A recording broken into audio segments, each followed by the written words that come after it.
And I'll read our virtual meeting policy.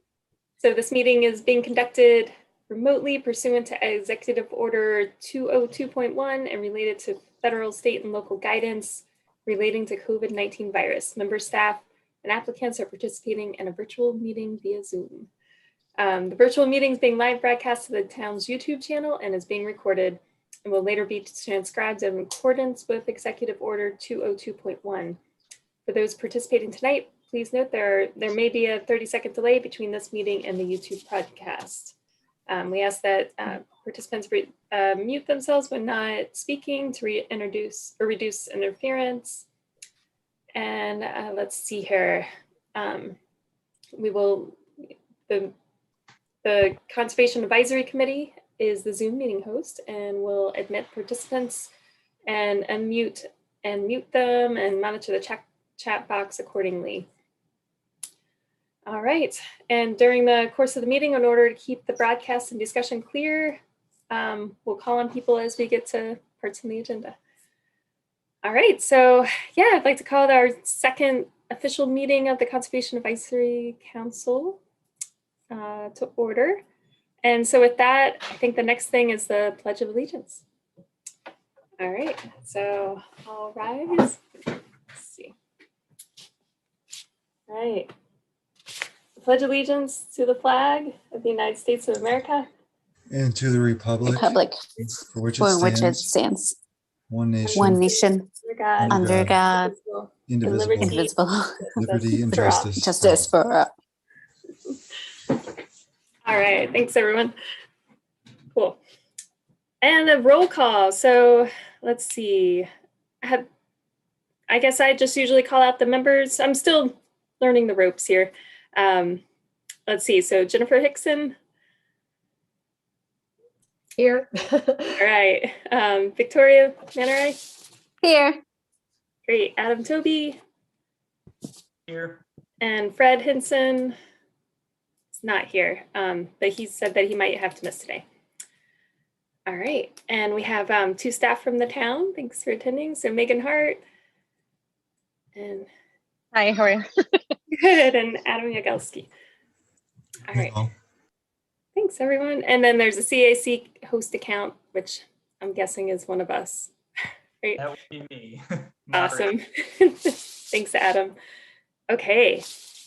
And so the next order of business first is before we really jump into things, is to confirm or assign a meeting recorder.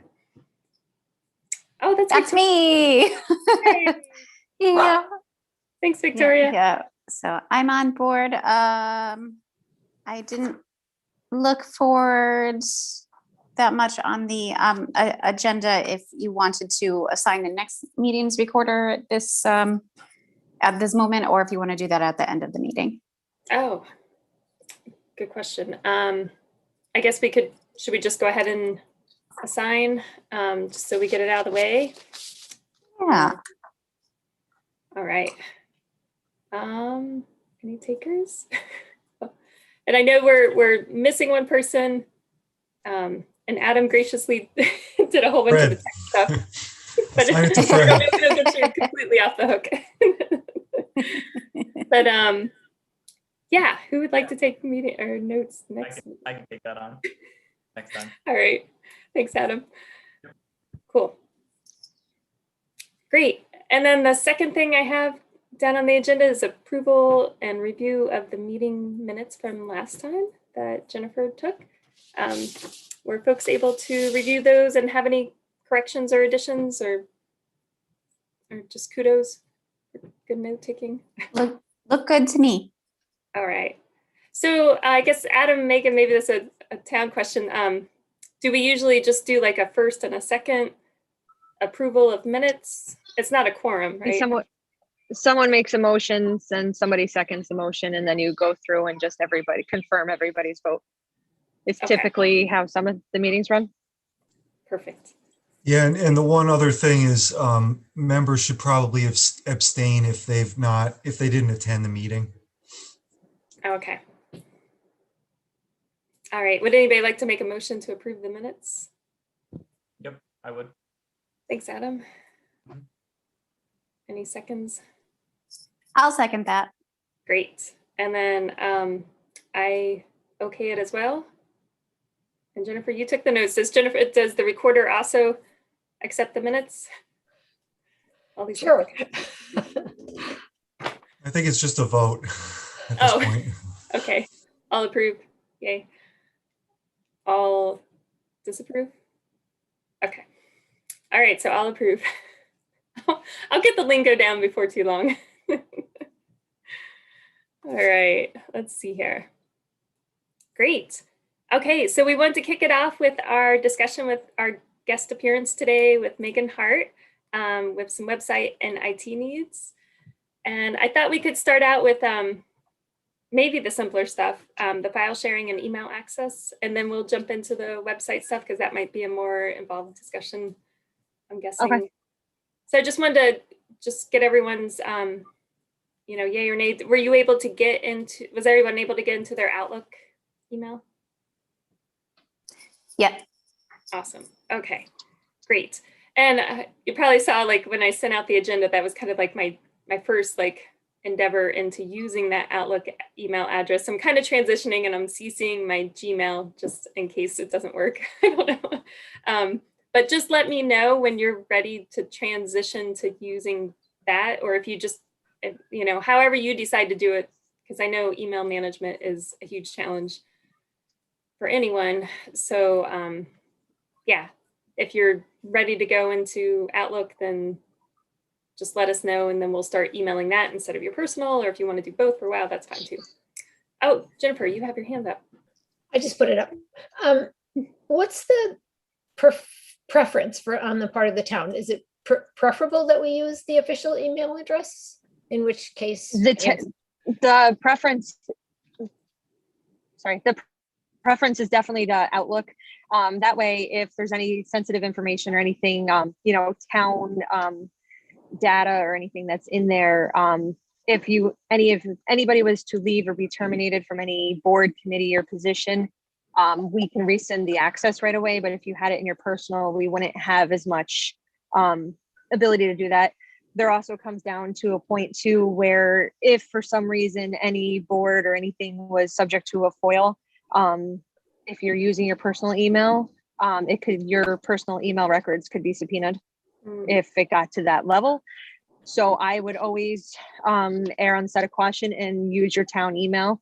And if you are having issues with either getting it set up on a device or on an Outlook, just let me know and I can walk you through it if we need to Zoom and kind of share screens to kind of get where we need to be. Adam and I think I can both help you with that. I'm ready to switch. Then, I mean, maybe the default could be everybody switch, and if they can't do it, contact you. Yeah, the biggest thing too, we have, for some reason, Gmail has a lot of errors when sharing to or sending and receiving to the Outlook, our town account. So if you guys are using a Gmail account regularly, you might notice that you're missing emails and not getting them. And that, I don't know, I was able to do it for years, always email myself like certain things, and I can no longer do that. So even after being able to do it and, always having that and emailing myself different things, either from one account or the other, it doesn't work. I think, Adam, you've experienced that too, haven't you?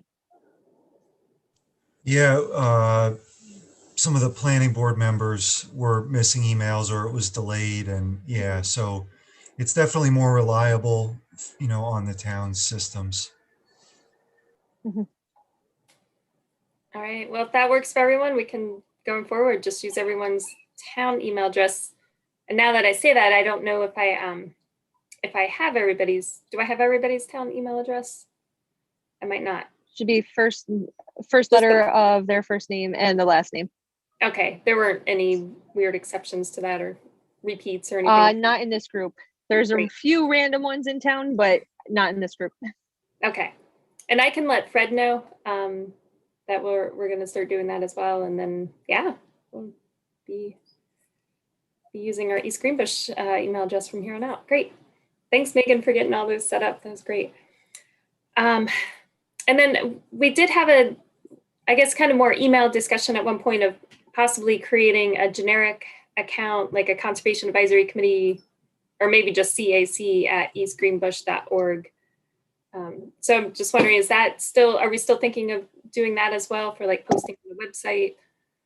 I thought it was set up, but it might not be. And my pen actually just died, and I'm like literally trapped in the corner of my balcony, avoiding my kids.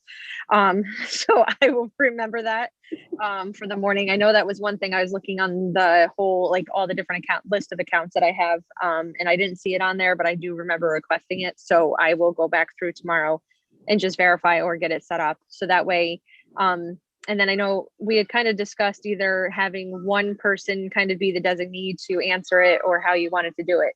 We can have it. I know some of Adam's accounts are set up where it's one address, but it goes to everybody. Like it's forwarded to like 5 people, and then if you respond, it's coming from like M Hart or somebody directly, as opposed to the account that you emailed. So that's just one thing to keep in mind too. Okay.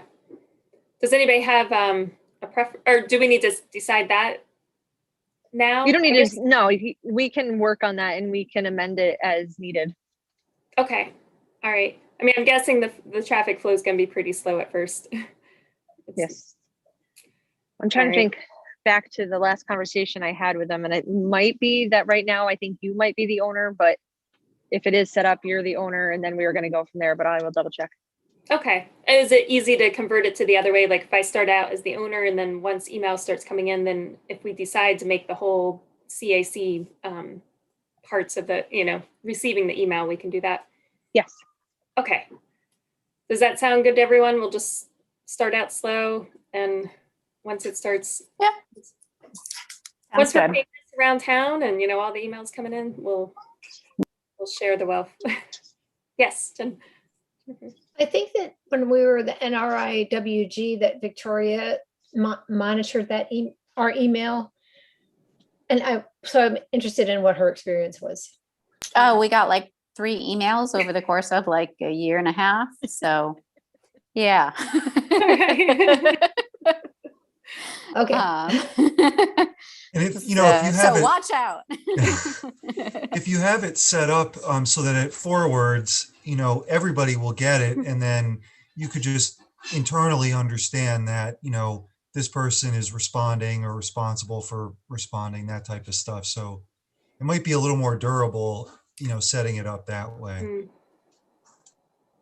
The biggest thing too, what you can do is if like one of you responds, just copy everybody else or blind copy everybody else on the response. So that way everybody knows that you're responding and is kind of in the loop. So one person doesn't respond with one answer and then someone with a contradictory answer, because I've had that Right. happen before. Well, and if you So- reply all, like, would it then put the CAC at East Greenbush again in there? And so then would everyone get your reply in a sense? Like what if you're replying Yeah, to that- both the recipient and the generic email address? It should, Okay, if it's set up that way. that might be a good way to do it. I think that's how our stormwater mailbox is set up. Maybe we can test it out tomorrow, Adam. Yeah, it sounds good.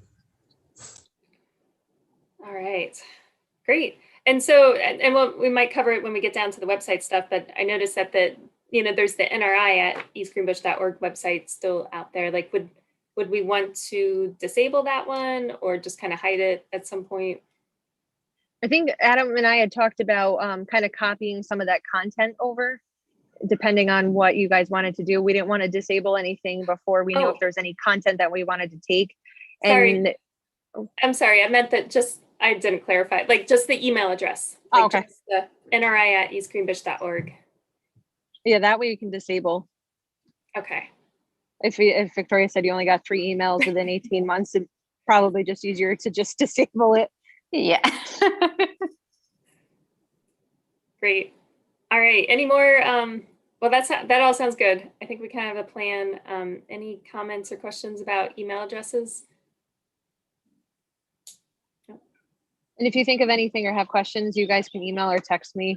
It's just as easy either way. Sounds good. All right, then moving on to file sharing. So Megan, what are your thoughts on that?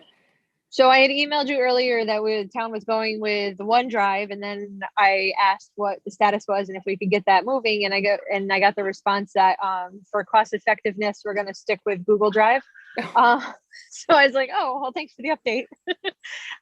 So I just needed to give the thumbs up and they'll get it going. And what we had talked about was putting like the main drive on Adam and Allison's computers, and then granting everybody access. And then that way, if there's any data within the town that needs to be shared, it's on the network and they're able to share the files that way. We're currently using that system, that same setup for what's the assessments grievance board, the Board of Assessment Review this week. So like all the files that they need to share and everything with the different assessment reviews. They created the drive. Everybody has access to it on the board, so they can just pull up the folder and reference what they're looking at. So that was kind of our test run for how this is working. And I think with our IT, they like it on the network. So that way, if we need to pull the access quickly, we're able to do that too. Megan, I spoke with 10, who's our IT help desk, at some length earlier, and we talked. One of the things that I think is a little bit different. So I spoke with 10, and I said to 10 that we would follow up with him after this meeting. One of the things that's a little bit different with the Board of Assessment Review, and like we're using something similar with the Planning Board, is that there's more of a collaborative need with this group. So it's not just view, it's also sharing materials, it's working on the same materials, it's, archival stuff. So, and then you start getting into things like the sort of broader solution, like application. So does the group need, word processing or slide PowerPoint, that kind of stuff. So that that's just one. I after our conversation, we kind of left it as Megan, you and I would speak tonight with the CAC and then follow up with 10. And if Google Drive is the way to go, that's great. The collaborative aspect, I think, gave 10 a little bit of a pause with that, but I explained that to them before, so that was the whole point, at least for this board, was, this committee, was the ability to kind of go in and edit. And then I have like a log of who did what on a file too. So I know that was important, because I know with Google Drive, sometimes tracking it is a little bit harder than some of the other apps that there are out there.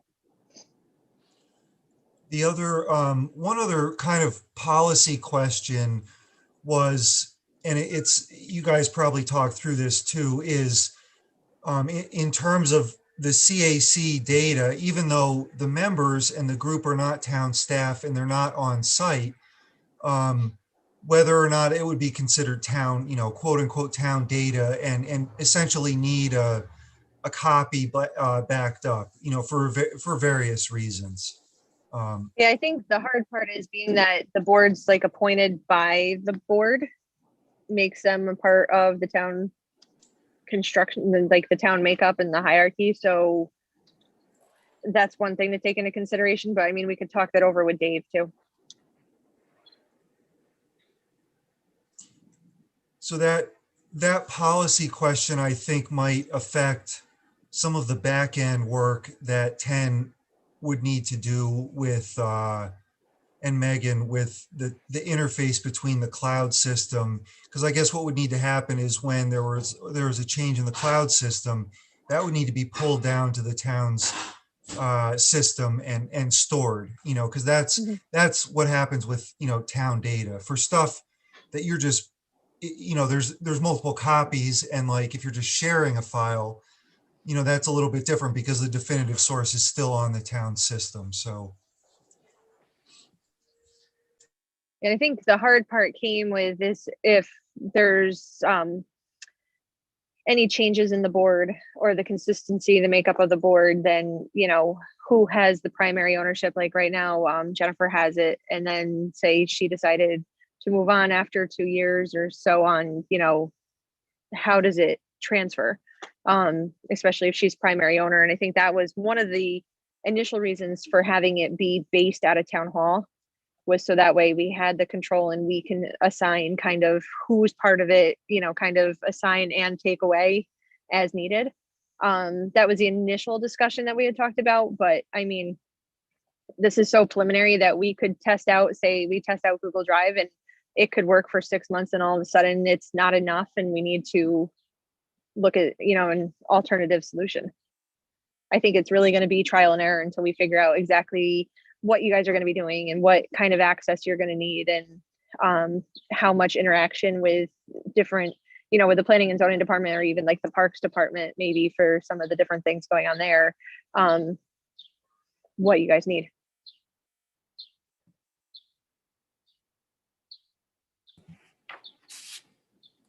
Is this something that, is there and kind of a baby step in this, like something to get us started? Or should we kind of, we can hang on to I just made the, a new Google account to just store things temporarily, the EG CAC files. How long? I would personally keep doing what you're doing for right now, and see how that works. And if that's able to work, then, we could either continue to roll with that, or we could kind of take it, and just make it a shared file within the town, or completely change it if this doesn't work.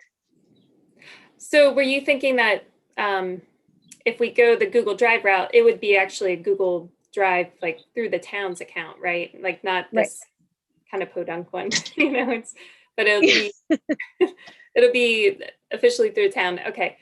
And but we should just we can keep using the one that I created for right now until we figure things out at the town level, like what's the best route? Or is there something that we could just pick up today and, or, sometime this week or something and run with? Well, I know Adam said he and I would touch base kind of tomorrow. So he and I can kind of talk tomorrow, then kind of bring you in and see where we're at and which way we recommend going, what way the town board wants us to go, or however we need to who we need to get involved and get approval from, kind of thing. And that makes Megan, sense. the Google Drive is already set up for the Board of Assessment review. So that if that was the route, that would be pretty straightforward to get spun up, right? That'd be pretty quick.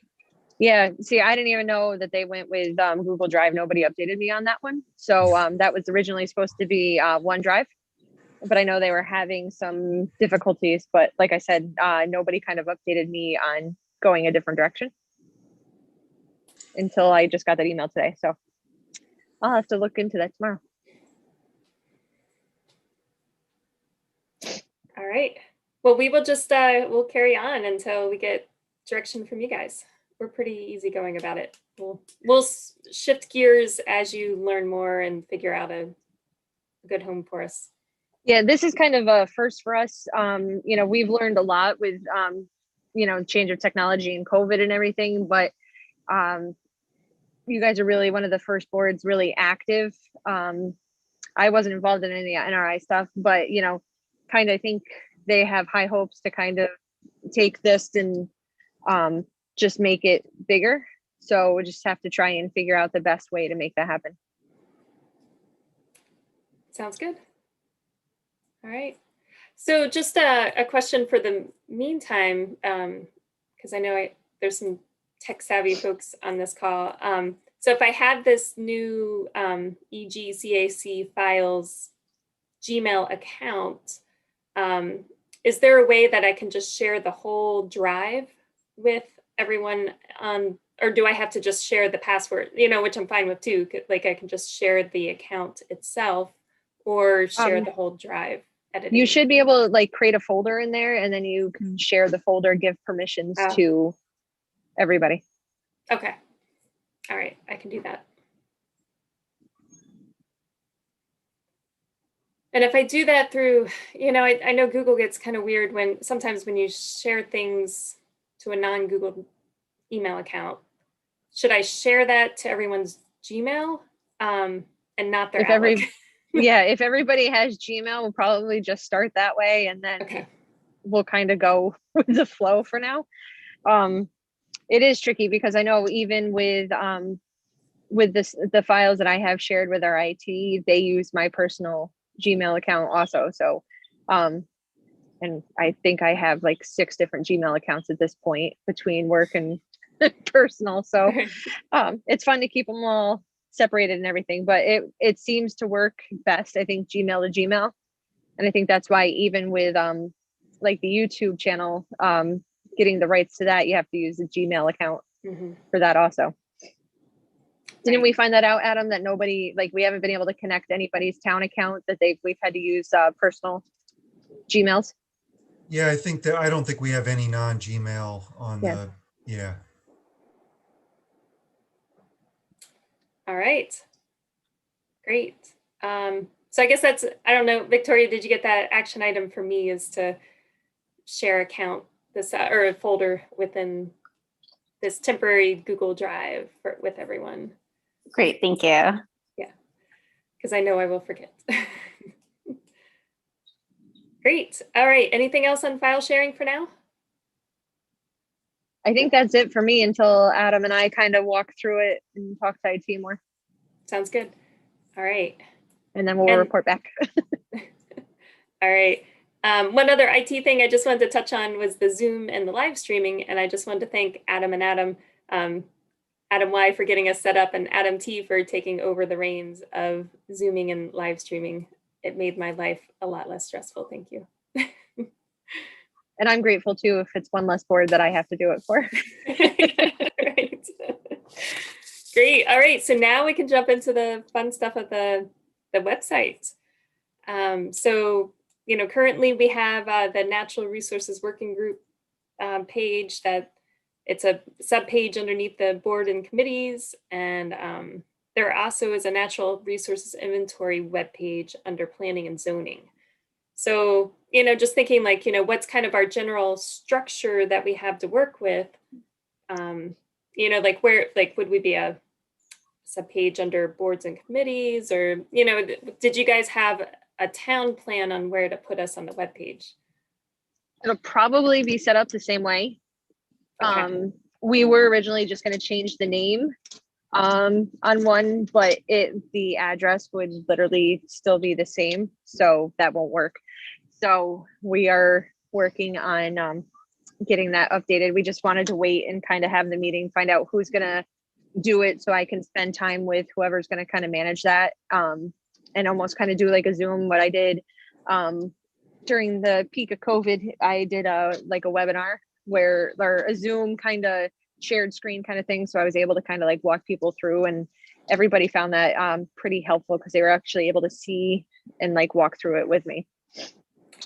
Great. Yeah, and so that's kind of the next, I guess, our next step that we need to figure out is, yeah, who does the editing? Like, do we supply someone at the town content, or does somebody in the CAC actually get in there into the webpage editor and update the content? What we can probably do is give permissions to someone. I can create an account, but I can also limit what they're able to do, so they wouldn't be able to go in and do correct other pages other than anything that falls under CAC. So that might be the way to do it. It might Probably the also, best way. it might also depend on the frequency with which you want to update. I mean, there's going to be an initial push, and then Right. there might be less frequent updates, and, you know, it might be something too to take on later, you know, later on, you know, not volunteering my time, but it's Are you fairly volunteering mine? Yeah, Megan's here too. It's fairly straightforward, kind of WYSIWYG, but it has bugs, and Mhm. sometimes it's really frustrating. But Still better than what we had. yeah, it actually, I mean, it does a nice job except when it hiccups. So maybe after the initial thing, somebody would work, excuse me, with Megan or myself or both of us closely to make the new page look like you want it. And then staff can just update it, for you, until the the council gets its feet under it, and, and then we could reevaluate, see how frequent. Does that make sense to you, Megan? Yeah, I mean, what's easiest for me is if somebody needs something on the website, instead of like, I've had people kind of a huge array of what people need. They either just tell me verbally what they need, which is not always easy. I've had them print out do screenshots and like print pages of the website and then make edits. For me, the easiest is if you send me a Word document, so I can copy and paste it in. I mean, so you literally could come up and design a page and send me 4 attachments, and that could be, like the meet the committee page. It could be, here's what we do, here's some of the natural, the different things that we're places and things to see. I don't know what different categories you're going to want, but if you want one main page, you want 4 sub pages, whatever you want, if you were just to line it out, subtitle it, kind of walk me through it, I can easily make it happen, to create it. And then from there, if it's minor edits or, posting agendas and stuff like that, it's pretty easy to update from there. Oh, and with that, I know the one thing we didn't copy and paste onto everything was the agenda. If we can get those PDF, if possible, or Word document, so I can convert to PDF, that's just one less step of something I have to do. So it just makes it a little bit easier. Mhm. All right. And then do you just post the PDF as opposed to the text Yeah. itself? Got it. Okay. Yes, that would be very easy for me to do. That's why the other day we didn't get it posted, was because it was in the thing and we've never really posted agendas that way. And Got it. I was trying to walk somebody through how to like post it. So it was just easier to kind of post like the meeting information, and then going forward we can put the attachment like view agenda, or have create a subfolder that's agendas and minutes. And I was just looking at, the natural resources work group does have another page with agendas and minutes, like the other boards. So that would probably be the way to do it. And then, the website has a little bit of automation. Once you select, you make a file set, Yep. and when you upload the file, it automatically will, and you attach the set to it, it'll automatically upload to like the minutes page or the agenda page. Yes. That makes it so much easier for me once we create those file sets, because then I can just upload it, do a file set, and I don't have to touch it because the file set will be automatic on there. All right. So from the, just trying to think of the flow of it. So from the home page, we're looking at like a sub page underneath board and committees, kind of like where the natural resources work group is now, but a new one. And then from that, we would have the agendas and minutes page linked from there. Or, oh, no, I guess that's the next tab over. I'm kind of looking at the homepage now. There's a separate tab for agendas and meeting minutes. And so we would also have a Conservation Advisory Committee drop down on the agendas and minutes. Right. And if you guys wanted to, I mean, how you make your page too it's up to you. If you guys wanted to go through and like do like a member profile for each one of you, like who you are, why you decided to do this, and what, if you wanted like a little resume kind of like thing there, experience stuff, we could do that. Or we could just list members and names. I mean, really, it's totally up to you with how much content you want to put on there. And we can do within our main page, I guess, like under the board and committees, there'll be, the CAC page. We can have lots of sub pages from there. Mm-hmm. Okay. Great. And I guess, we would definitely bring over like the natural resources inventory files and or maybe we keep them. Actually, those are under the planning board right now. Maybe my we keep them cold there. dead hands. No, I'm just kidding. Okay, we leave it there. We leave Sorry. it.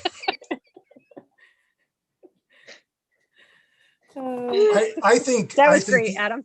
I think the NRI should probably live under the CAC page. That, you know, what we could do is put a link to it from the planning and zoning page. But Yeah, it's really easy to kind of cross-link pages and everything too. So that shouldn't take any effort. Okay. And so it sounds like for this big first push, if we can make the content like in a Word document, Mhm. is that the best way to do it? And then send it to you, Megan? Yeah, that's fine.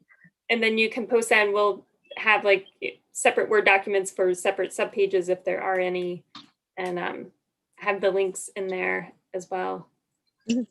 what might make sense tonight, or for the next meeting, is to come up with the pages, the roadmap, the framework, and Mhm. then maybe assign each member, you know, to develop the content, you know, just divide up the labor. Yeah, it sounds good. Thinking about like that framework part is so important at first, you know, to get things in their proper buckets or logical buckets. And I mean, we can always build on it and buy more buckets, but starting out, it would be wise to put some good thought into it. So I guess CAC members, how would you like to go about it? Does somebody want to volunteer to kind of take a first stab, make a straw man, or do we all just kind of want to do like a little sketch of ideas of how to organize the information and then bring them to the meeting next month? Any ideas? I'm willing to volunteer and try to put together a little sketch, a little roadmap beforehand. And I'm also I would be comfortable, Megan, if you wanted to give me, like, if you were trying to pass off some of the responsibility. I don't mind taking on some of the responsibility of getting in there and actually editing the material on the website. Okay. Usually that's pretty intuitive. I'm not a stranger to some web design, so if it's a WYSIWYG, I shouldn't have a problem with that. Okay. Yeah, we use I'm not sure if you're familiar with Concrete 5 at all, but that's what we use as our editor Okay, I'll check and our it out. base. It's fairly simple. Like Adam said, you know, there's a few times where you kind of come across hiccups. And honestly, when I come across those, I switch from Chrome to Mozilla, and I don't have the same issues. I don't know why, but literally jumping from one to the other and back again sometimes fix it. So, but no, if there's time, or if you have a time that works, you know, over the next few weeks or something, once we start getting the content developed, or you guys start getting the content developed, just let me know and we can set up a time if, you know, you want to come to town hall or do a Zoom, whatever's easier for you. Okay, I think it would probably make sense for me to come up with this framework. We'll have the next meeting. I'll show everybody what I got, and we can kind of edit it. And then from there, I'll reach out to you and we'll set up a Zoom meeting. I think that's fine. That's probably better with screen sharing and everything. That works for me. Great. I'm on your guys' schedule now, so don't worry. Whatever works. Thanks. It sounds like you've been found. Can you tell when I keep making the faces? I guess one last question for you, Megan, and it might be just that we address it later when we start building things out, but there was mention of ADA compliance rules while we're building the content. Is that something that we need to keep in mind from the get-go?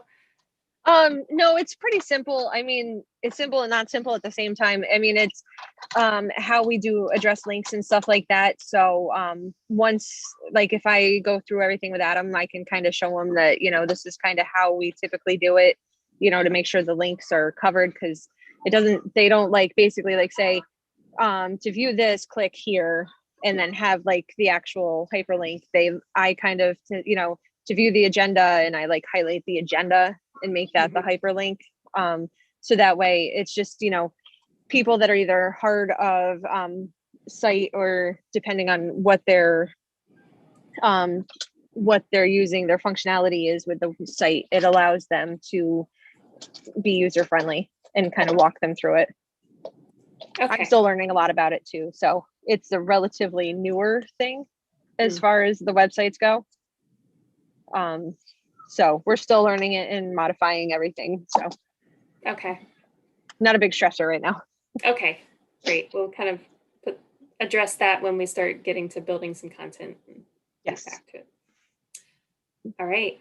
I think those are all the questions I had for Megan. Do you guys have any other questions or comments about website? Tech things? All right. Well, thank you, Megan. We can release you. Thank you, because my littlest found me. She's literally, she's long right. Yeah. Yeah. Thank you. Thank you. Have a nice night, everyone. All right, bye. Bye. Thanks. Great, and thanks, Adam, for volunteering to kind of take us first stab. Feel free if you want to send something around, for email, you want eyes on it, you can send it out to the group, and maybe we can make progress on it before the next meeting, or maybe not. I don't know. Well, Yeah, I'll take a first stab at it and send it around. okay, great, thanks. Sounds good. All right.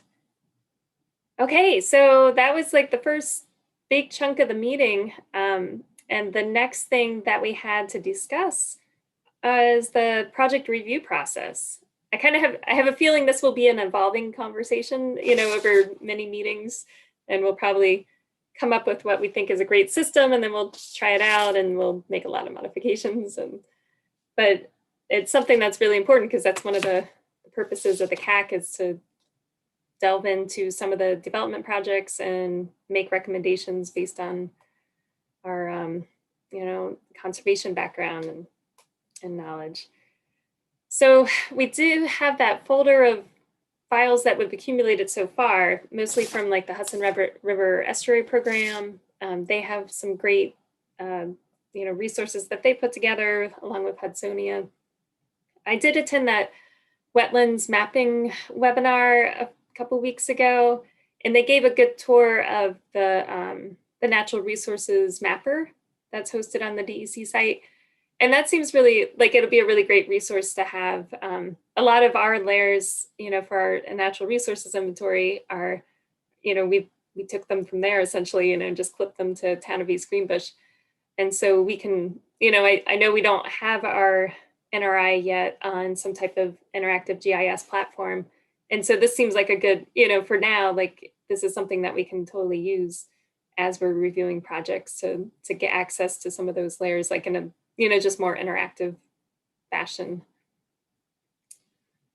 Oh, and I did reach out to the town of Colony because when we were doing the NRI, Victoria and I went and visited them, and they hosted us and answered a bunch of questions about their conservation advisory committee, and they sent us what they had as a checklist for what they look for when they're reviewing projects as well.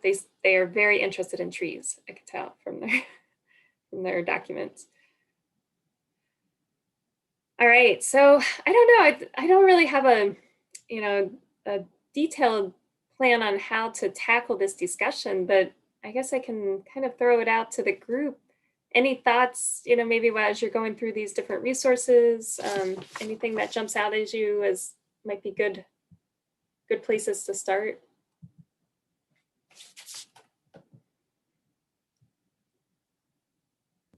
So Jennifer? no, go ahead. I can't even unmute myself, Adam. Go ahead. So I think you're right. This is going to be an evolving conversation, and an evolving process. I think that starting with the sample checklist that we have is a really great way to start. Ultimately, I think I guess my goal or my presumption is that we would like to turn the NRI data into the actionable data that we're really utilizing. So I think that maybe it would be useful to take the sample checklist and break it up into the same categories that the NRI is broken up into, and just make sure that checklist is asking some question in some capacity for every layer that we have. because that's going to be directly translatable once we have a more solidified process. I like that. Yeah, because we do have those like distinct themes within the NRI. That's a great Mhm. idea.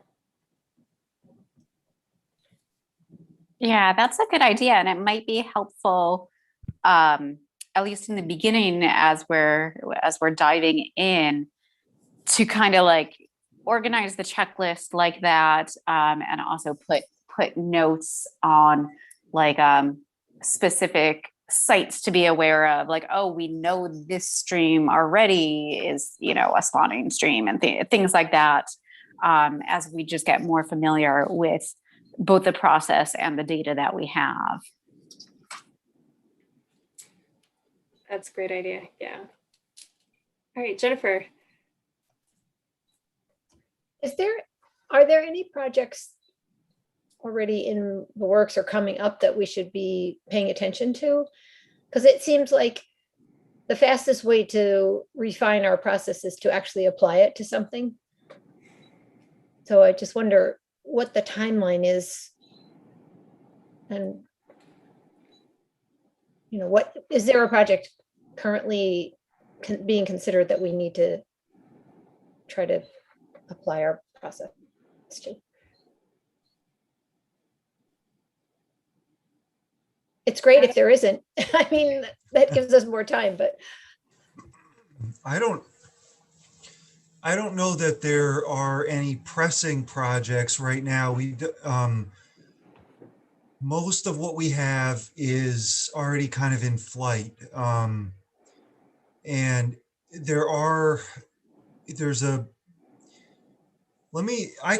I think I had action out of one of our recent discussions to send a list. And so let me send a list of kind of actively reviewed projects to the group. And the one that immediately comes to mind is this, about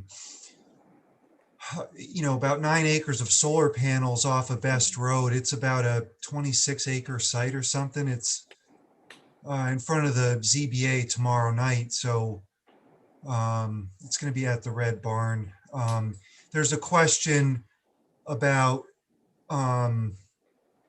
what constitutes the size, kind of a technical definitional question of the actual system. Is it 9 acres or is it 26 as the disturbance is?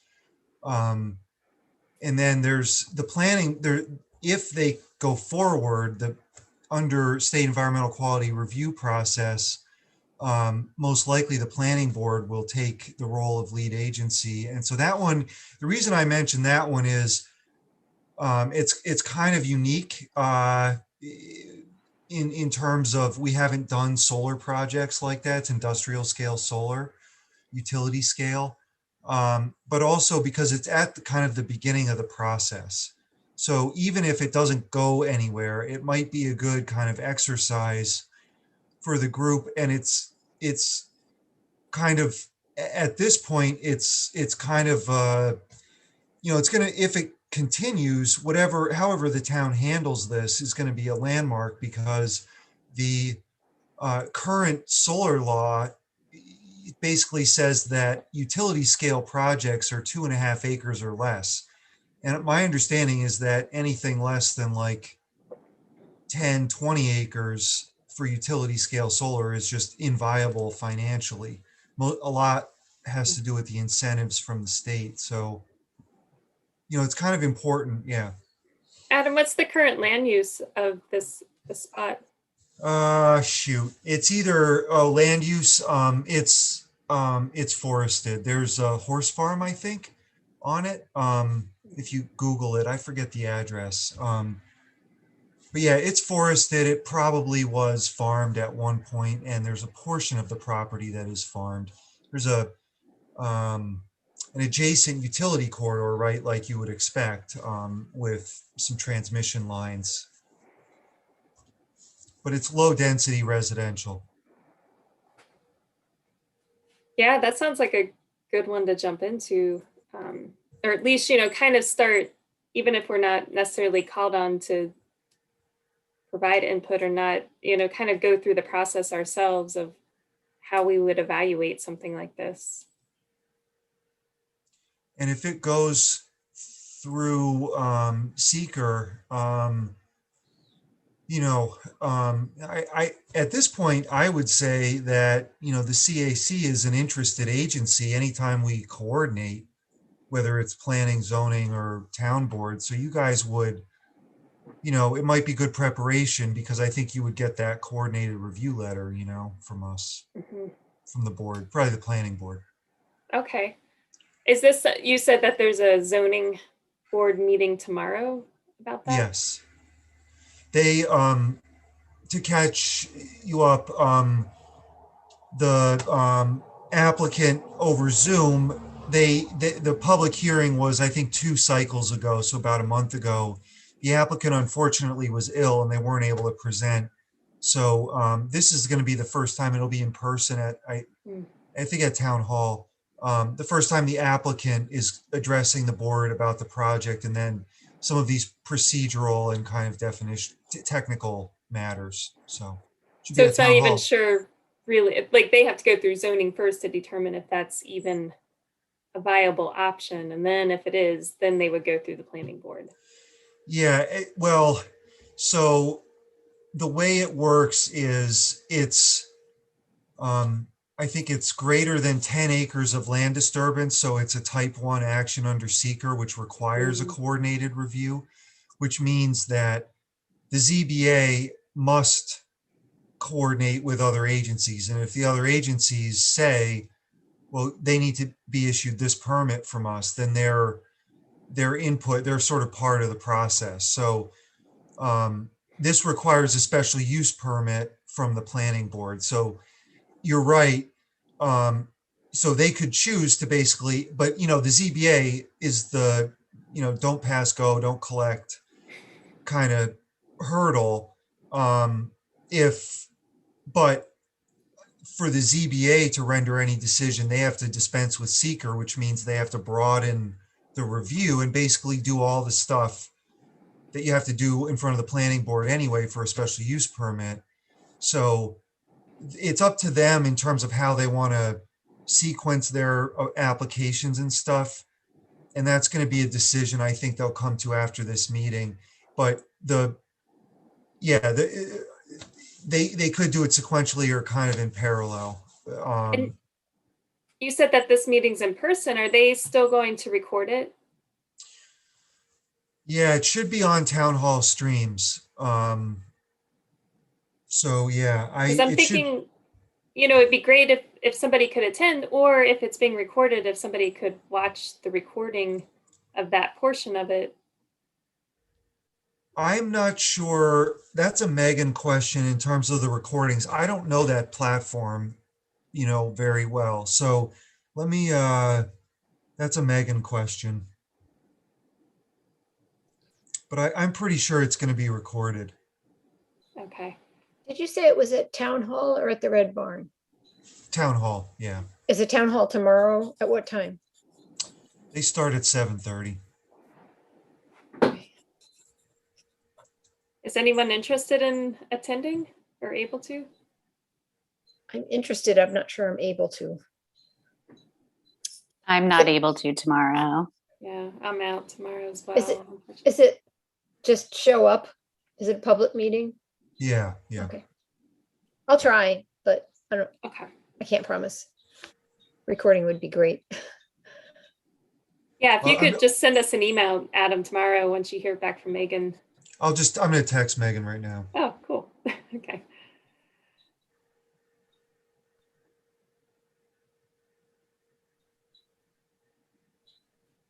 But I'll get you guys, I'll get you the list and then probably, I don't know if I'm going to be able to gather all the materials, but we'll get you the files we have on these projects. Like there's a couple that are kind of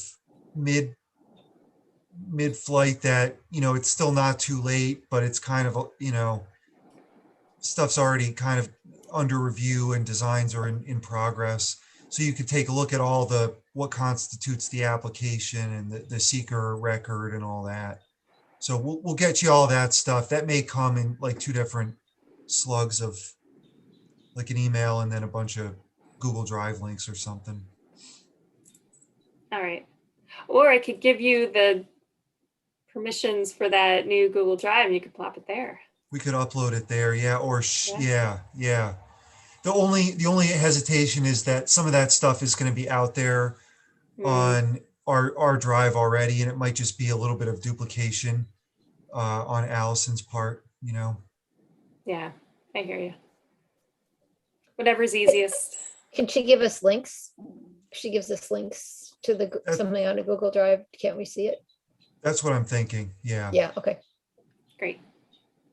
I'm kind of feeling like we need a master spreadsheet of us, of the CAC members and our East Greenbush email addresses and our Google email addresses, which actually I think I might have started this. So I'll dig it up and put it into this new drive that I'll share with all of you. And just so we can't completely drop our personal emails again for this. We'll still need it some. For the sharing out of our office, everything's just public. So it's all public record anyway. So you won't need your accounts to get into that Okay. stuff. Yeah. Oh, good. Thanks. All right. So I think we have a couple of good, somewhat actionable steps. Like we'll start learning a little bit more about this solar project. I did see it because I was looking for examples of agendas on the planning board and zoning board. And so I did see that was listed on there. So that'd be a great project to kind of get our feet wet with. And then I love that idea of kind of trying to match up a sample checklist with the sections from our NRI. And so, maybe taking some of these questions that currently exist and, looking at the structure, just kind of going through the list of maps that we have for the NRI and seeing where they would fit in. And I don't know, I'd be happy to, go ahead. I was going to ask if you'd like me to kind of take a stab at starting to get that together. And then I can, email it to you guys as I work on it, and we can just get feedback throughout the month before our next meeting. That would be great. Thanks, Victoria. Right. Yeah, we have a whole list, or somewhere in the NRI is the list of all the maps, and probably would be then you just piece together. Yeah, exactly. And if we find, once we get Google Drive working where everybody can get in and edit things, if anyone, I know everyone works in a slightly different way. So if anyone sees what I put together and you're thinking, okay, that's a good start, but I'd really like it organized or worded this way, you can take another copy of it, and then we can just, if we end up with some different variations, we can always look at them in the end and see what's going to work. That sounds great. All right, wonderful. Any other thoughts right now about the process, or comments on other steps? Yeah, I'm sorry. First of all, I want to say I have to leave at 8:30. Got it. Okay. Okay. Second of all, I see that there's quite a bit of material on the website, on the agenda for the ZBA about the solar array. So I will undertake to go through that, and I'll try to attend the meeting, but I'll at least have some information for the group. So if we're using this as an example, is the idea to get all our drafts and things together and the information about this particular project together and go through it at our next meeting? Or do we need to meet sooner than that? I'm kind of struggling to define the time commitment of the CAC. It's it seems like it could be fairly substantial if we're going to, if somebody's going to attend a meeting a month in addition to this meeting. I'm just trying to get my arms around it. That's a great question. And that's, we're kind of figuring it out as we go. And I think we kind of define it, like how much we want to put into it along the way. And, one of my thoughts was, I know that like we could all be going to other meetings between every CAC meeting, but, maybe if we could get one person each month to attend like either a planning board or a zoning board meeting. But you're right. I know it starts getting really challenging when you have multiple meetings on after work each And week. at this point, I wasn't even speaking to the challenge. I just kind of I don't really understand what's required to make a timely contribution to the planning process. Right. Are you thinking like how long do we have, like, I mean, they're presenting tomorrow, like, do we have to make decision or like have like informative critiques or something by a certain time? Yeah. Right. Oh, that's a great question for Adam. Like, how fast do these things move? This one, so if the CAC is, listed as an interested agency, the coordinated review process, it's 30 days. So anything that's not exempt from seeker, we coordinate as a matter of course, by and large. And there are some exceptions if things need to move quickly for this or that reason. We might ask involved or interested agencies to sign off sooner, but in general, if it's a type 1 or an unlisted action, it's 30 days. That's a really tough question to answer. Like, it's going to depend on the project. Like, this solar thing, they've come basically prepared to address the variance, but in terms of how the site unfolds and if they proceed and we go through this coordinated review and there are lots of issues identified, we haven't even really seen a plan that would, address some of those things, like if there are wetlands on the site, for example, or the visual impacts. So, in general, what I would say is the earlier in the process, the better. We'll often encounter projects that are like fully formed, and it's like, we don't have any input in how this is configured, or, we have all this discretion under this part of the code and you're just presenting this whole cloth thing. So sometimes the planning board doesn't even have that kind of, that sketch plan phase is kind of bypassed, so I would say for the more involved, complicated reviews, the projects that involve a lot of disturbance, a lot of square footage, a lot of lots, you're talking several months of review. I mean, we at least, like for major site plans, we've been averaging, about a year of a review process. So, but, often the smaller ones, you talk about cumulative effects and, some of the smaller things that appear less complicated might, in fact, require more time and more strategic, timely interventions so that, the right items are part of the conversation from the beginning. And it isn't, because the last thing you really want to do is raise issues at the very end, so it's a tough question to answer, I think. The larger the project, the more time you're going to have. But I think in general, the earlier, the better. Those are probably the two takeaways. If that's helpful. So Adam, if I'm barging right in here, let's say this solar panel project, which, you know, it'd be kind of ironic if the CAC, the first order of business was to deny to protest the solar panel project, but you know, who knows? Let's say we wanted to weigh in on this. Like, how much time do we have? It sounds like we don't really have until our next meeting to present preliminary thoughts on it, if we really want to weigh in on it.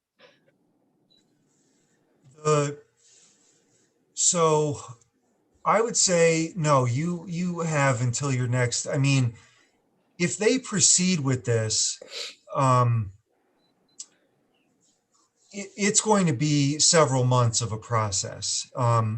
You know, the ZBA isn't going to be able to close, or planning board close seeker for at least 30 days. And there will be, you know, multiple studies that are going to be, we'll need to see progress on them before closing seeker, or some results.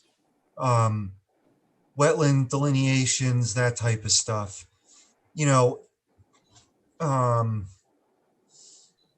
Yeah, and so, you know, I guess the third thing is kind of, it depends a little bit on the calendar of meetings, you know. The ZBA meets and planning board meet twice a month. If it goes to the town board, you know, that's going to be another, you know, they meet once a month, you know, to do business.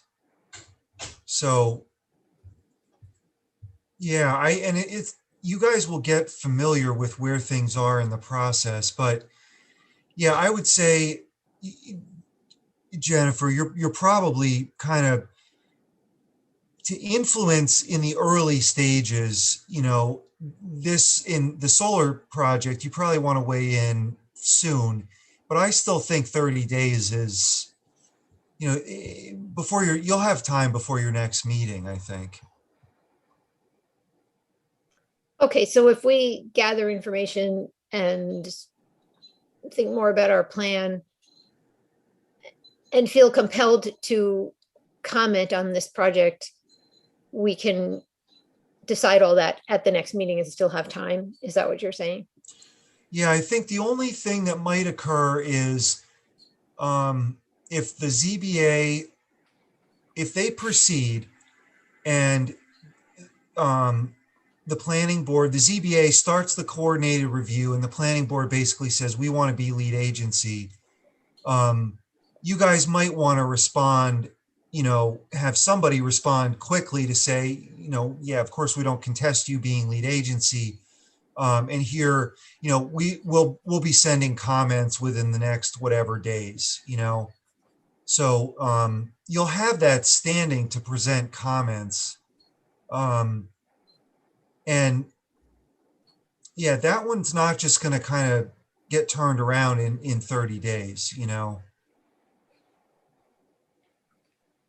Adam, will you kind of keep us updated as we go along? Like if there seems to be a good, you know, if the timing is coming together that, you know, either we're about ready to miss a vote on making some kind of comments, or, you know, just, you know, now the town has all the proper information, now you could actually start. Like we probably can't even start just yet because it hasn't even been presented on yet.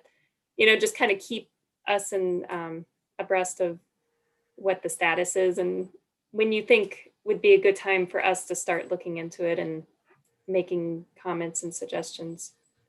Yeah, I will keep that in mind.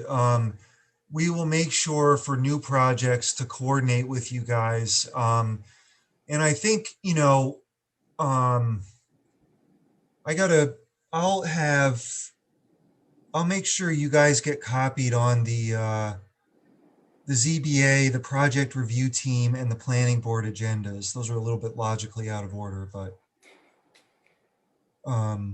and so that you can see too, you could be like, well, where is this? What does this look like? You know, so that you have that. Yeah, but in general, yeah, those three things. Like I'll make sure that you know, that to keep the group, the council in the loop on stuff.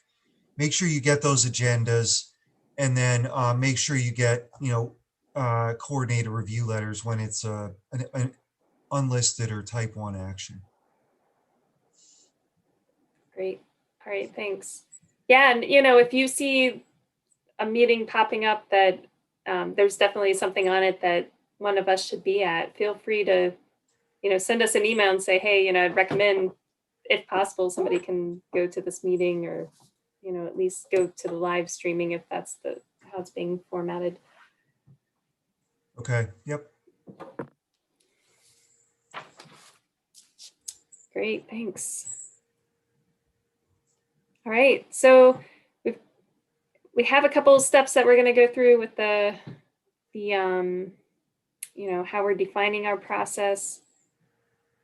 Are people feeling good about those steps right now? You ready to? Any other comments, or do you want to move on to the next part of the agenda? Feel good? All right. And actually, I guess one of the things I had down next was for upcoming meetings, like, do we want, for planning and zoning board meetings, do we want to have somebody try to attend those? And do they both meet twice a month? Yeah, yes, they're scheduled to. I would say the ZBA probably cancels between a quarter, a third and half maybe for lack of business. But pretty much, yeah, they're scheduled to meet twice a month. Okay. So maybe starting out, if we can, have a CAC member, try once a month to attend one of those meetings, just we're kind of slowly ramping up to, learning what the layout is and how things work. It'd just probably be good for us to each at some, by the end of 5 months, we'll each have seen, one of these meetings and can discuss more, I guess, more knowledgeably about their process. And the ZBA pretty rarely has a project like this solar farm. It's mostly sheds and, lot sizes and setbacks and stuff. So the ZBA is, it's good to see the different, sort of meetings and the format and kind of the culture. But if you had to prioritize one, ZBA probably isn't. And then the other thing too to keep in mind is the town board also is involved in major site plan approval. So like they'll be involved in this town center project, for example. That's the only really big one that seems to have momentum right now. So, and they meet, it's kind of catch can depending on how the item fits into the schedule and stuff and where it is in the process in terms of the town board. So, but I'll keep you, in the loop on that stuff. Okay, great. Thanks, Adam. Jennifer, did you put your hand up? All right, yeah, go for it. Thanks. Adam, this is Adam Migelski. I'm embarrassed to ask this question, but if I wanted to see a summary of what's in the works as far as planning and zoning, is there a way to do that without combing through all the agendas or minutes? You could, if Allison will pop open her head, you could peer in. No, thanks. I'm I'll not comb sure through the she'd like, minutes. she doesn't want that either. No, they're really, the way this stuff is, for a little while I was putting together a report to the town board, a monthly report, but like stuff just kind of, it kind of, each process is a little bit different in terms of its cadence and intensity. So it really, it's not like you just put up a spreadsheet and like with a few attributes know exactly what's going on. Because there's studies that get submitted and there's other agencies that have to review, and so we don't have that. And I thought initially like, well, we should be able to just give this to people, and it's just, if you want more information, it's just not, it's not conducive to just putting on a report. Is there a list anywhere of the projects currently under review, just the names of the projects? We sort of. Okay. Sort of. I guess we'll understand it as time goes along, but to get up to speed quickly, there's no shortcut other than combing through the minutes and agendas, it seems. Well, I will give you this list, and then I think what we'll do is we'll add to the list.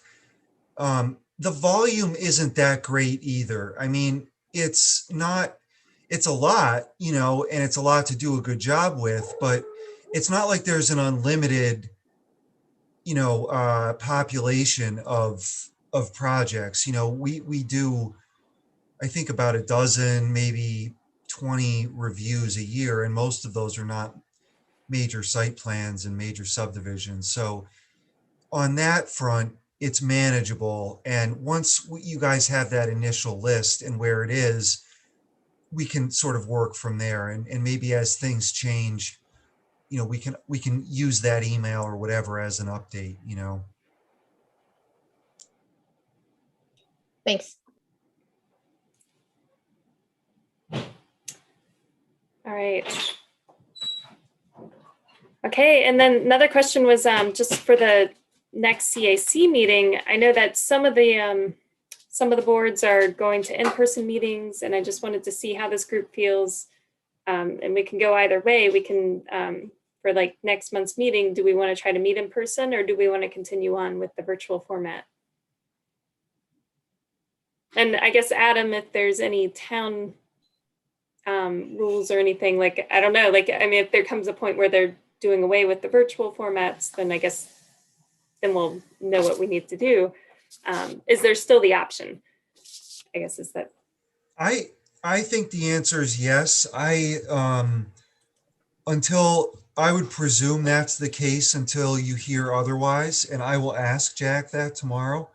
But I think it's whatever you guys want to do. I mean, my intention for the one meeting I have control over, PRT, is to keep that virtual for a little bit longer. So. All right. I see a couple of votes for virtual for the next meeting, or as you know, as long as we can do it. Everyone in favor of that? All right. We'll keep them virtual, you know, as we can, and we'll play it by ear.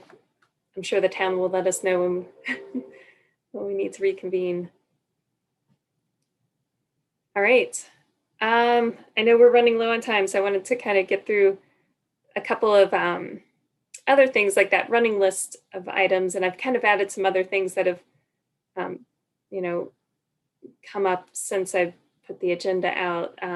But well, we had talked about GIS needs at one point. That's kind of on our running list. So I just threw a lot of these things into our running list to, you know, just touch base on each week or each month and see what kind of things we need, if we need to make any progress at that point, or if we need to, you know, just kind of boot it down to the next meeting. But I don't know, was there anything anybody want to update on that?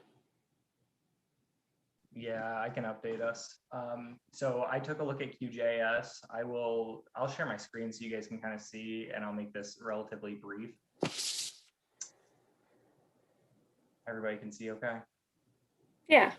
Okay. So this is the Nri file structure right now. The Nri file structure, the files are .mpk files.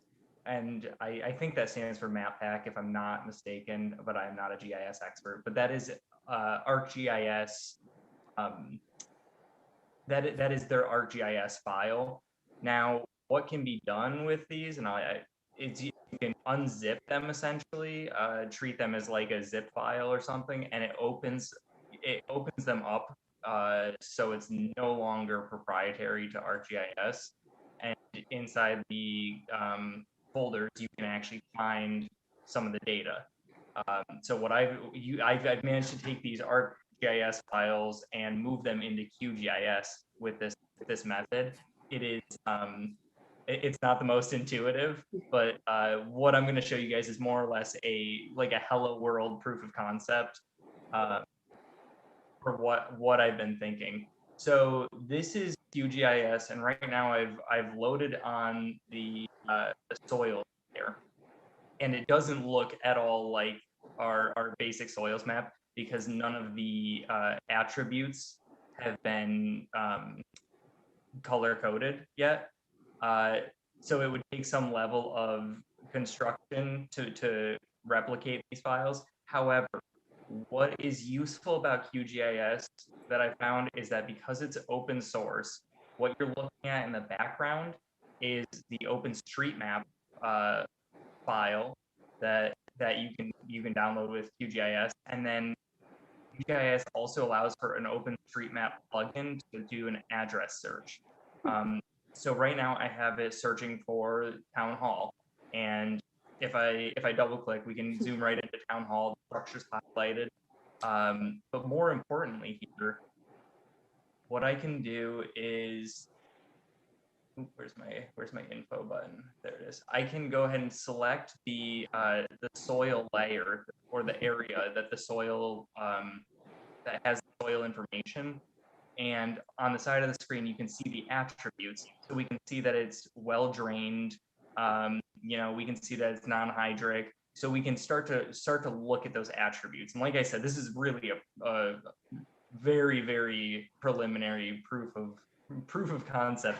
But ultimately, what I'd like to see is to be able to get all of our layers in and to be able to find out what that one structure, what attributes are, an entire attribute list for every layer based on structure.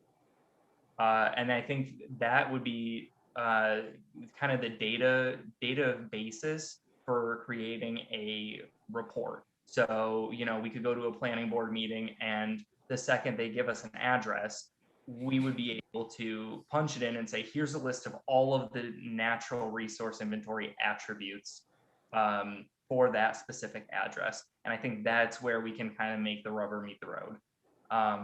As far as is QGIS going to work better than ArcMap, I don't know. I think that it would be important. I think it'd be useful for Adam and I to speak with the ArcMap representatives and set up a meeting like that, just to see if some sort of address lookup has been implemented. I'm hard pressed to believe that the industry leader doesn't have address lookup when an open source software does. So I think that function is going to be present, but it's something that we're going to need to discuss with an actual representative. So I would say, as of right now, GIS would be undetermined.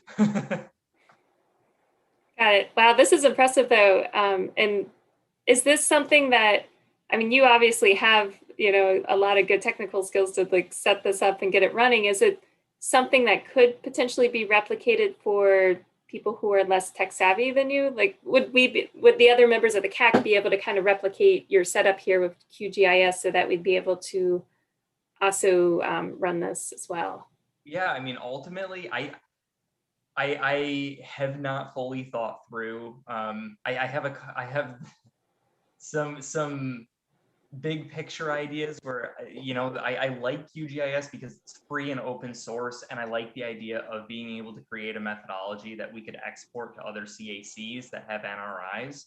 And I like being able to the idea of propagating this methodology for free for anybody, regardless of however rural or small or a community is, they would have access to this.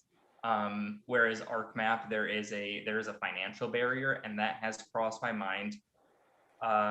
As far as setting it up for simplicity, I don't know if there's a way to automate this. I would need to look into like scripting or some actual coding, which I'm not versed in, but I might be able to fumble my way through to see if it would be possible to have a simple script that you could double click on your desktop and find the attributes of a particular address. Well, I will say time will tell right now. Cool. This is great. Yeah, it's really cool prototype. Very Yeah, it's exciting to see. Definitely start. Okay. Any questions other than that? Is this something we can embed into our website? So I had a long conversation with somebody about this earlier, and it begs the question, why would we want to embed it to the website? I don't know the answer to that right now, but I am curious about if that would actually provide anybody with some sort of utility.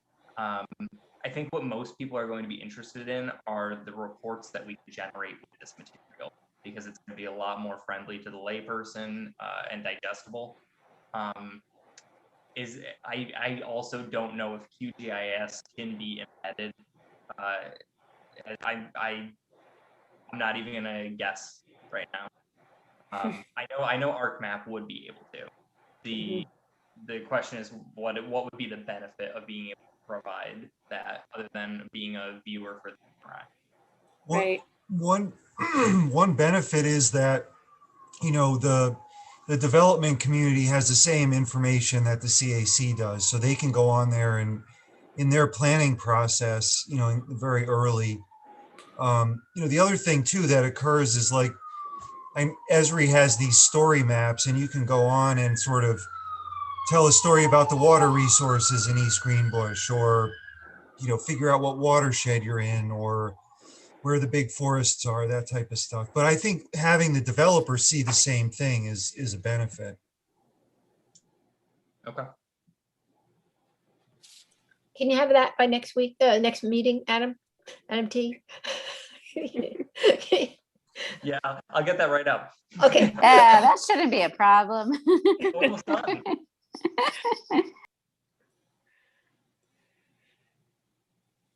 All right, thanks for sharing. Yeah, great work. I feel like you should be working towards a graduate degree, you know, to like if your idea of getting this out there in a way that like all communities could plop their NRI data in there and it just magically spits out this awesome tool. I've not discounted the idea of setting up an LLC right now. I just want everybody to know this is copyrighted right now. All right, cool. So I know we're almost out of time. There were just one thing that I've been trying to keep track of, because I know Adam keeps sending me some emails about grant opportunities, and I keep seeing other ones as well. Like Adam, you had sent me something about the Zero Emissions Vehicle Infrastructure Grant Program. And I saw something about the consolidated funding application that Ingrid had sent out. And I don't know if these are things that the CAC should be addressing or not, or looking at, like, what would be helpful to you, Adam? Like, as we see these kind of things popping up in our email strings and so forth, like, should we, you know, kind of browse through them and see if we think that they might have some kind of good fit for the town and pass them on to you? Or, I mean, I'm sure you probably get all these as well, and you're probably thinking about them from many different aspects. Like, yeah, we need more projects to do. No, we are pursuing the EV charging infrastructure. So Tina and Mike Martin of the Parks and Rec Department are kind of taking the lead on that. What I would do here, I mean, you guys have the option to kind of refer, but you also have the option to kind of apply and, you know, and generate support and sort of resource the application. So I might look through it maybe this cycle, not, and this is just my own perspective, not maybe spend a lot of time on it this year, but be aware of what's out there. Like I have some things that I think would be really nice, like a street tree inventory, for example, or, Yes. you know, like, and so if you guys come up with that list and then start to think about those recurring grant opportunities, Mhm. you know, we can maybe at the beginning of each year, we do, we kind of look at what we want, you know, what you guys are into and what some of the other units in town hall are looking at, and something like along those lines, you know. Great. Oh, Jen's raising her hand. Jennifer. I'm sorry. I know I said I had to go at 8:30 and I keep talking, but I wasn't at the meeting where we decided we weren't going to do projects. Instead, we were going to comment on, review and comment on the planning process. I don't really think we can do both. That said, I mean, I think both are really important. But I think that's for a discussion later where we want to focus. Too big a topic for right now. But that is a good point. Like, trying to, that's kind of what is our mission, and we do have a kind of I feel like a primary drive, which is to help the town review projects with a conservation eye. But I know also when we were developing the vision of the CAC, we were talking about all kinds of cool things that we could be doing in different projects and grants and bio blitzes and things like that. But it's it's easy to start like dreaming a little bit too big for your capacity. Yeah, we do need to kind of figure out our mission. Yeah, well, I'm of the opinion that I think we should continue to have an open mind, but make sure that we don't get bogged down and stressed out by all these things that we could take on. But as Adam suggested, maybe take a look at those grant opportunities and just have it in the back of our mind so that if perhaps next year when we actually know what we're doing when it comes to looking at site plans and things like that, and there's not a lot of stuff on the docket, we can look and say like, oh, hey, this would be a good time to take this on.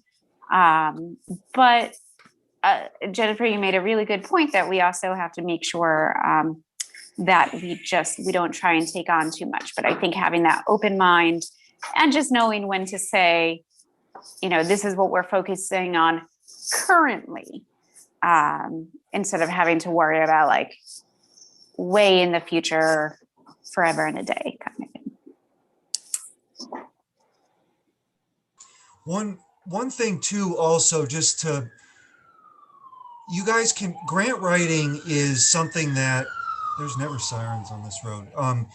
Grant writing is something that consultants do as well. So like if there's something that looked good this year in the CFA, for example, and you want to ask for money for like the budget next year to apply, and have a consultant basically do a lot of the nitty gritty on it. That's another, the town also has resources that can be directed to you guys too. So that's another avenue, I guess. It seems like a spreadsheet for conservation-based grant opportunities would be in order. We can start accumulating things as we see them and, grab them and plop them in there with relevant fields and like dates that they were due in this one grant cycle, just so we can be prepared for the next one around. Like those street tree ones, those grants RFPs seem to come up quite regularly each year. And if you're ready for it, you can just jump on it. And there might be ways too to kind of leverage other types of, funding opportunities to accomplish what you want to accomplish. So, even if it isn't for street trees, maybe, there's an open space grant that a part of that, an open space plan grant that a part of that is street tree inventory, or, I mean, there's other stuff too, like forestry local law. That would be nice to have. But.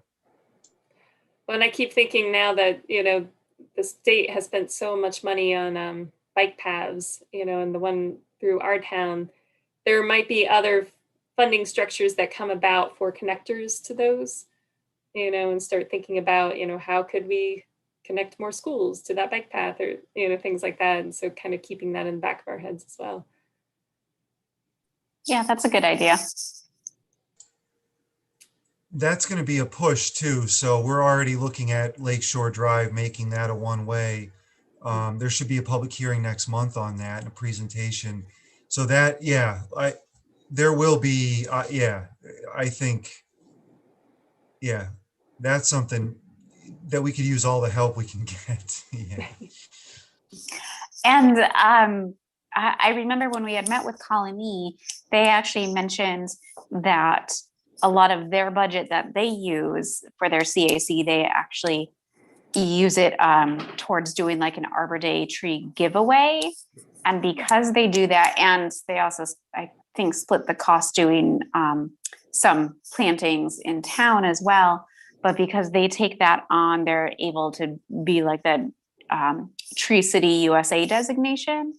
And that apparently gives them a leg up on grant opportunities. So that might be just something, whether it has to do with the trees or other opportunities out there that we might want to keep in the back of our minds if doing one thing will help us get some more things going later in the future, if that made any sense at all.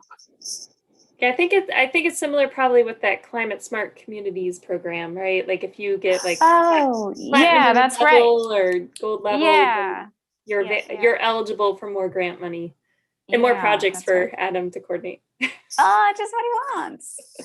Adam Toby?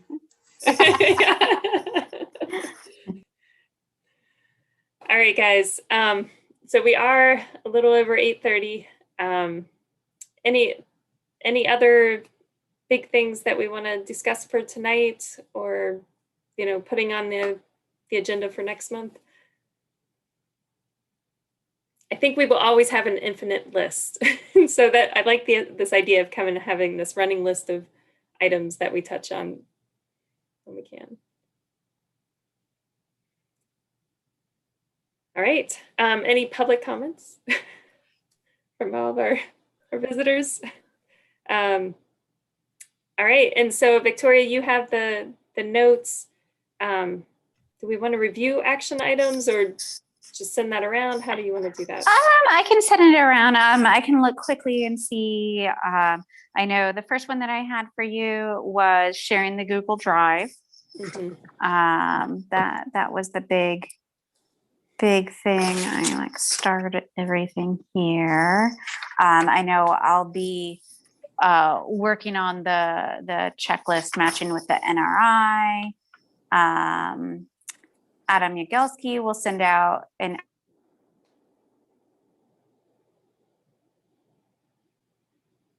Uh-oh. We Did lost she you. freeze? Oh, Victoria, we just lost you. I think the project list is what Victoria was going to say. Okay. That's on mine, yeah. All right.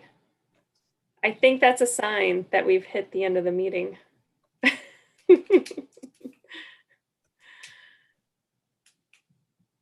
All right. Well, she does have everything down, and then active review Oh. list to the you're back.